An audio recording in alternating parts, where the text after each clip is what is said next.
The newest economic indicator making its debut today, the Bloomberg Consumer Comfort Index. We have that here. Economics editor Mike McKee says it offers some good news, right? It does offer some good news. Now, it's not completely new. You may have followed it as the ABC News, Money Magazine, or Washington Post Index, but Bloomberg has acquired it. It's updating and changing the release time. It's now 9:45 a.m. on Thursday mornings.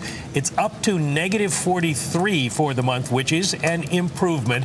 You can see the trend really starting to pick up in the last month, and that's kind of key.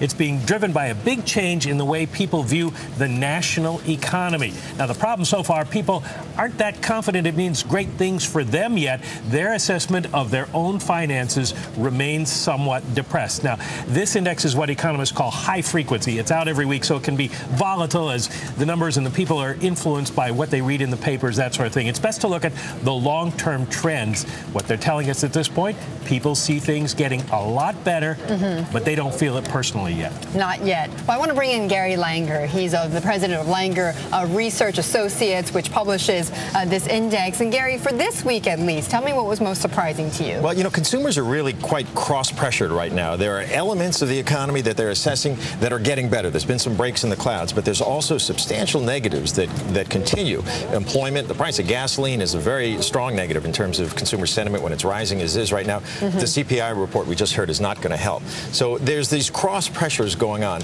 But I think the most surprising is we have a measure of economic expectations, and there's some challenging news on that front. There's been a 6-point increase from a month ago in pessimism about the economy's direction. It got quite pessimism. Pessimism. It got quite better last month. Actually, the ratio was the best we've seen in 8 years. But there's been some retrenchment there. It's probably tied to the price of gas, a price people pay every couple of days and can really bug them. So there's a long way to go on these. This is going to come out every week, so it's going to get a lot of attention in the markets because now when the markets are open. Explain why it's negative. It used to be positive earlier in the century. Well, sure. You know, we ask people to rate the condition of the national economy, their personal finances, whether it's a good time to spend money. We've been through a long period of retrenchment in a lot of these measures, as you can see, over the last couple of years. It's been a very difficult time. The long-term average of this index over the last 25 years is about -14. We're at -43 now, so we're really still in a deep trough, a long build to come out of it. There's a lot that's going to have to change.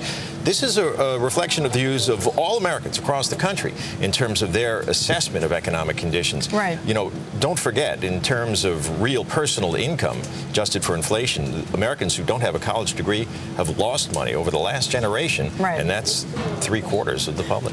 Gary, you mentioned earlier that gas prices, have an impact on this index, but are there other factors that have been very relevant over the last several months or so that have impacted this? Well, sure, and there's where we see some of the cross pressures. The index correlates, public sentiment correlates in a leading way quite strongly with factors like GDP and with the Dow Jones Industrial Average, positive indicators right now. At the same time, it also correlates with things like gas prices and the CPI and unemployment as well. Unemployment has stopped growing, but it's still intolerably high for the public in general. So again, we have positives and negatives. We might be in a period of volatility as these sort themselves out. A real push and pull. I can get the sense from you. Gary, thank you. Appreciate it. Gary Langer of Langer Research Associates, and also Mike going through the Bloomberg Consumer Comfort Index. That's going to be out every week.